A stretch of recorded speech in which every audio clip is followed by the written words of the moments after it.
Kia ora, it's Ruth here in my backyard in Christchurch, and I feel like this month is going to be a month of things, of doing things in my garden. I started doing some stuff just before and I'm like, man, it's just kind of fun because I'm picking things, but I'm also moving things, creating things, thinking of new ideas, coming into the winter season and then further on. But first, I won an award, which is quite cool. It's from the Edible and Sustainable Garden Awards, and I got a book. But what I have to tell you now is everyone got an award. So there's Sustainable Garden Awards that run in the community that I live in, and I got entered by a friend and got a certificate, which is just participation, but it's still cool, something I can put on my fridge. And it was actually really cool going to the prize giving the other night, just meeting some people, finding out about their gardens, and it's awesome meeting people face to face and getting inspired. And that's what I love about doing things on YouTube and also then seeing people, because it's awesome seeing other people's gardens, hearing about what they're doing and getting inspired and encouraged to keep going and doing things. So here's a certificate just for fun.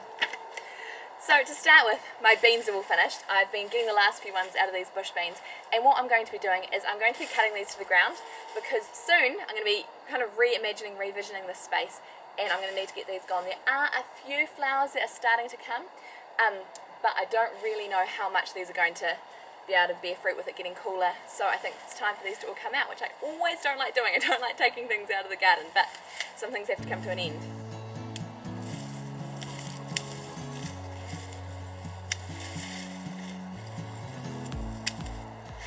I'd like to say all these bean cuttings are going straight to the pool room, that they are going to be going straight to the compost bin, which is really exciting. I love being able to put things back. I could put them straight back on here, but this ground I might be changing. What I haven't quite decided is how I'm going to go with raised planter boxes and planting straight in the ground. For summer it's gone really well, but I know that in winter we get really soggy ground. In the winter our water table is quite high, and so there's not much drainage, and I know there's not many plants that like having wet feet in the winter. So still trying to think, which is why I'm not going to put these straight on the ground. I'm going to put them in my compost heap. Next, I need to have a go at my tomatoes. So just to start, I'll show you where my tomatoes are. I started by being really good getting rid of the laterals and keeping control of them, but I've got all these random offshoots on my tomatoes.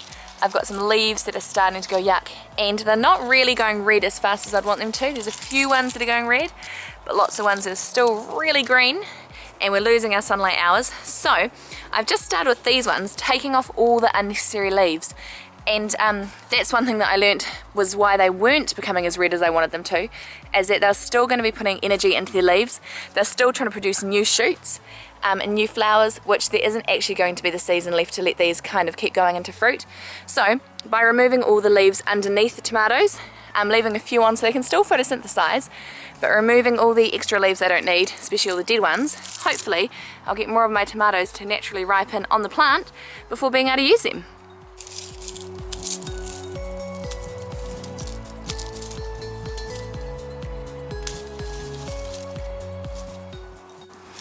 So, managed to get myself, didn't realise that, I'll need a band-aid soon. But I'm not going to be putting these leaves in the green compost, and because some of the leaves are yellow, I'm not 100% sure why they've gone yellow. It could be the lack of water, which is quite likely, but it could be that they're starting to get diseases. These are all going to go straight into the red bin. Another job I'm doing with cutting is starting to cut down all the spent sunflower heads. The birds have already had quite a feast on them, just the wild ones, and what I'm going to be doing is saving a few of these for the chickens in winter, but then also for seeds for next year. As you can see up here, probably looking straight into the sun. They are still, some of them are going strong. Here's one you can see quite well. They're just fallen over. Still some beautiful sunflowers happening, which is awesome. Some of them are falling over a bit because my tying up kind of stopped. Oh, petals. But with my tie pulling down, what I've done is I'm going to be saving some of these long ones to use as stakes, because they are so hard. They are going to be great for stakes going forward. And my chickens have been quite happy because I have been giving them some of the heads as I'm going, so they can just deal with them now. Look, they're all going to see what I'm doing. These are the heads. Oh no, that one's got quite a few on. Trying to give some of the heads that have already got lots gone. And just before I decided I should probably keep some for winter when there's not as much food around for them. They'll think they're coming out again. Nope, girls. So they've had a bit of fun playing around with this. And another thing, another cutting job, is I've started to cut back this grape a little bit. As I said in another video, we've actually got a whole lot of grapes on here, which is awesome. You can now see them better that I've cut some away. So I still need to cut a few more leaves just to let a little bit more sun in on them, because they are nearly ready. Let's try another one. Oh, they are a bit sour, but better than I thought. Another task, which I need to do a lot more regularly than I've done recently, is clean out this disgusting water. the bird bath water I need to clean out more. Luckily the chicken coop water, which is over here, I do clean out more regularly because I'm more worried, and I'm about to clean them all out, which is why it's a little bit empty. Got one there, one there. So 2 more tasks to do. Task number 1 is to grab the eggs because I haven't done that yet today, and as I said, it is always exciting checking which eggs I've got.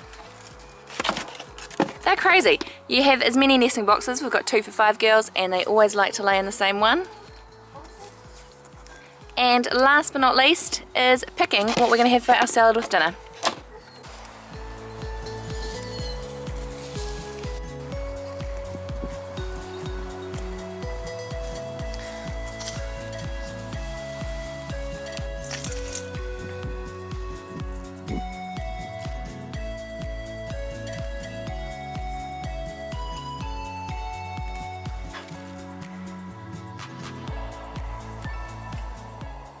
So thank you very much for watching. Remember to subscribe if you'd like to see more. I'm now off to sort out dinner and then to clean a bird bath. So thank you, catch you next time.